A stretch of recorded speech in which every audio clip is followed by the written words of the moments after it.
जम्मू कश्मीर विधानसभा में आरएलडी ने अकेले ही चुनाव लड़ने का फैसला किया है। कई सीटों पर प्रत्याशी अपना नॉमिनेशन भी कर चुके हैं। क्या आरएलडी बड़ी रणनीति लेकर जम्मू कश्मीर में उतरी है? इसी पर हम बात कर लेते हैं आरएलडी के राष्ट्रीय महासचिव राजेंद्र शर्मा जी से। राजेंद्र जी, देख रहे हैं कि जम्मू कश्मीर में चुनाव लड़ने का ऐलान करना, उसके बाद जाना, कई सीटों पर प्रत्याशी भी घोषित कर दिए गए हैं। क्या एक मन में बात रही कि जम्मू कश्मीर जाना चाहिए आरएलडी को? देखिए, फैसला क्योंकि राष्ट्रीय अध्यक्ष जी ने फैसला निश्चित रूप से सही किया होगा, मेरा विश्वास है।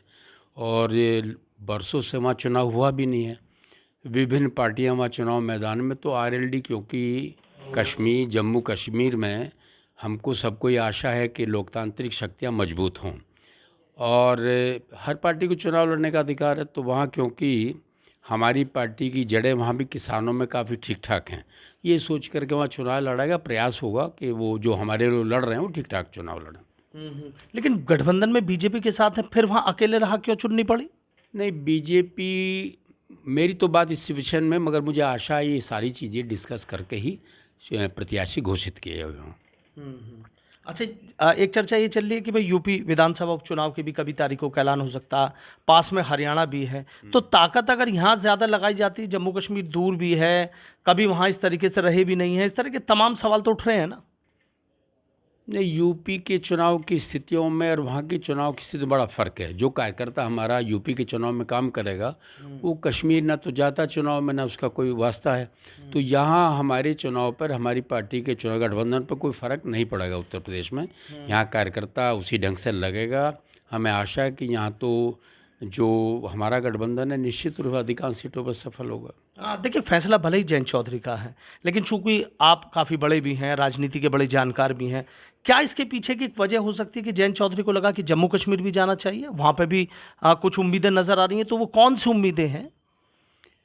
देखिए, जैन जी, जितना मेरा उनके साथ संपर्क रहा है, जितना मैं जानता हूँ, बहुत सुलझे हुए और बहुत पढ़े लिखे राजनेता हैं। और मेरा भरोसा है कि उनका जो फैसला है वो बहुत समझदारी से फैसला लिया होगा। और वहाँ चुनाव लड़ना मेरी राय में किसी तरह भी ना गठबंधन के खिलाफ है, न ही जनतांत्रिक मूल्यों के खिलाफ है। वहाँ चुनाव लड़ना उचित है। लेकिन लोग तो सवाल उठा रहे हैं ना कि ये कैसा गठबंधन है? जयंत चौधरी बीजेपी से अलग राह पे चल पड़े हैं जम्मू कश्मीर में। नहीं, ये अलग राह नहीं है। मैंने पहले भी कहा कि ये सारी चीज़ें ऐसा नहीं कि बातचीत करके ही चुनाव लड़ने की घोषणा की होगी। लेकिन अगर दोनों साथ लड़ते तो नहीं लगता कि और चीज़ें बदलती, अच्छी रहती? अब वो कई बार तो जैसे एनसीपी का और कांग्रेस का वहाँ समझौता हुआ, मगर 5 सीटें वो फ्रेंडली लड़ रहे हैं, है नहीं। तो पार्टियाँ गठबंधन में कई बार फ्रेंडली चुनाव भी लड़ते हैं। ये चुनाव लड़ना किसी मायने में भी ये नहीं कि गठबंधन के कोई खिलाफ है। अच्छा, हरियाणा विधानसभा चुनाव लड़ने की भी तैयारी है, कह रहे हैं कि जल्दी तस्वीर साफ हो जाएगी, बीजेपी के साथ लड़ सकते हैं। हरियाणा में कितना समझौता क्या हुआ, अभी तक मेरी इस पर कोई बात जैन जी से नहीं हुई है। कितनी सीटें मिलेंगी, लड़ेंगे समझौते से, नहीं लड़ेंगे, तो इस पर मैं कह नहीं सकता। मगर ये प्रयास है भाजपा का भी कि जैन जी का हरियाणा में मैक्सिमम राजनीति में उनका एक साख हरियाणा में भी है। और हरियाणा प्रांत 90% किसानों का राज्य है। और जहाँ जहाँ जो दुर्घटनाएं हुई हैं, हमेशा जैन सक्रिय रहे हैं। अजीत सिंह जी बहुत सक्रिय है किसान आंदोलन में। इस नाते भी बड़ी पार्टी है भाजपा, उसको सोचना चाहिए सीट के बंटवारे में भी, सीटों में उनका जैन जी का मैक्सिमम प्रयोग हरियाणा में होना चाहिए।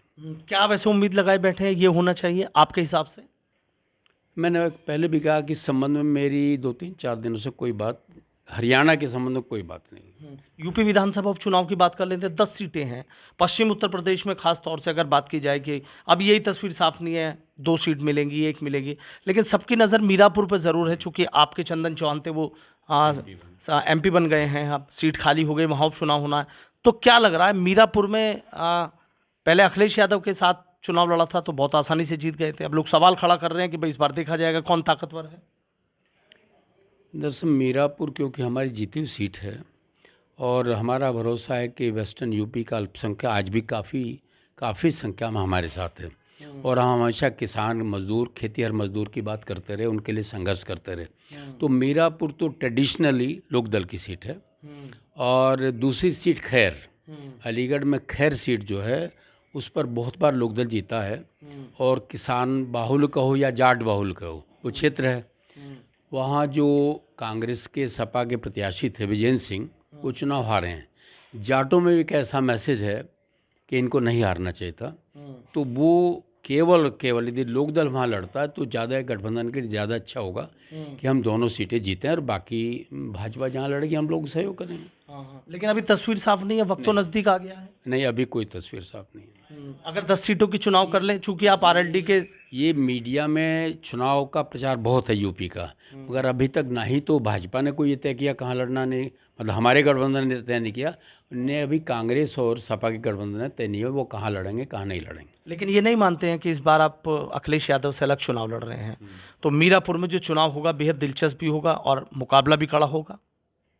नहीं, दिलचस्प तो सही कह रहे, इसलिए होगा कि मीरापुर में मुस्लिम वोट 1 लाख से अधिक है और मैंने कहा कि हमें आशा है कि आज भी मुसलमान काफ़ी कम से कम खेती करने वाला आदमी हमारे साथ रहेगा, तो चुनाव तो निश्चित रूप से चाहे जो हो हमारा ही गठबंधन जीतेगा, लोकदल जीतेगा। लेकिन जिस तरीके से आपने अल्पसंख्यकों की, मुस्लिमों की अभी बात की है, डॉक्टर मेराजुद्दीन है आपके बराबर 71 राष्ट्रीय महासचिव थे, पार्टी छोड़ के चले गए हैं। कह रहे हैं कि जयंत चौधरी बीजेपी के खौफ में है, पुरानी चीज़ें नहीं रही जो चौधरी अजीत सिंह के टाइम में थी, अब वो चीज़ें नहीं नज़र आ रही हैं, जयंत चौधरी अपना रुख बदल चुके हैं।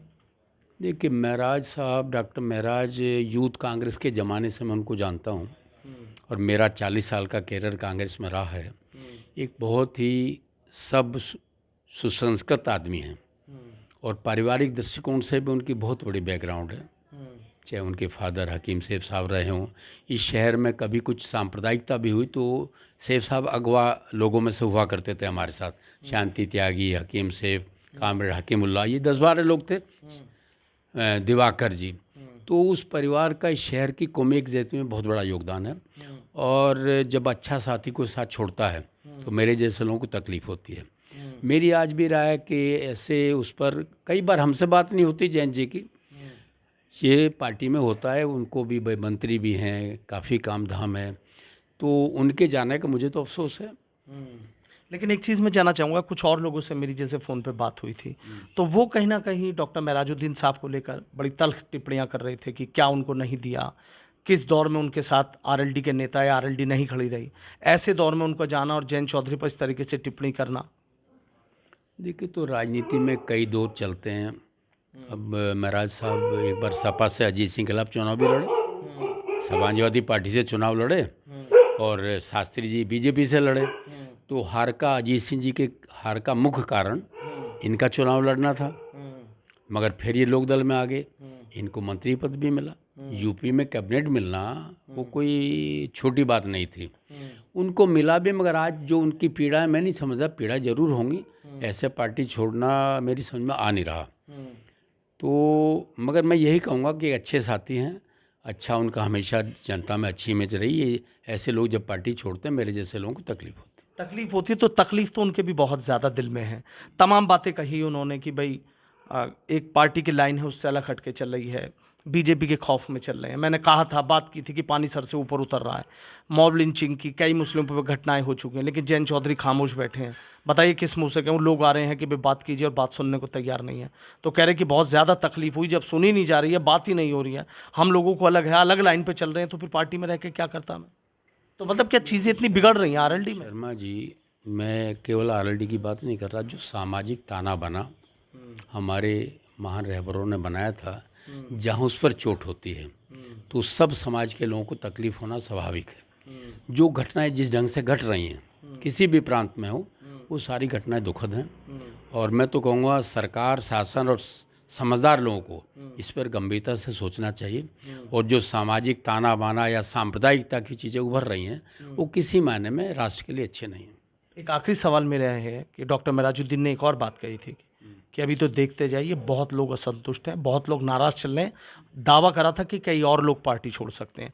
तो क्या आरएलडी में सब कुछ ठीक नहीं चल रहा है या आपको लगता है कि अब ठीक करने की अगर कुछ हैं लोग तो उनको मना लिया जाएगा? पार्टी में यदि कोई ऐसी चर्चा है होता है तो हम लोगों की जिम्मेदारी बनती है, राष्ट्रीय अध्यक्ष की भी जिम्मेदारी बनती है कि उनसे बातचीत करें और कभी भी संगठन को मजबूत रखने के लिए अपने अच्छे कार्यकर्ताओं को खोना नहीं चाहिए। यदि कहीं ऐसा है पता चलता है तो बातचीत करनी चाहिए, प्रयास करना चाहिए कि अच्छा साथी कोई पार्टी ना छोड़े।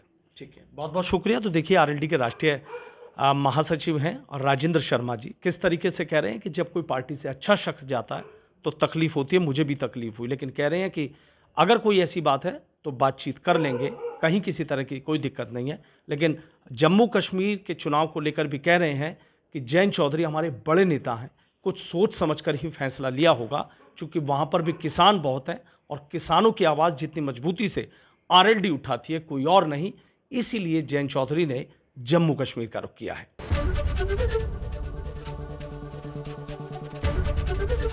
एबीपी गंगा, खबर आपकी, जुबान आपकी।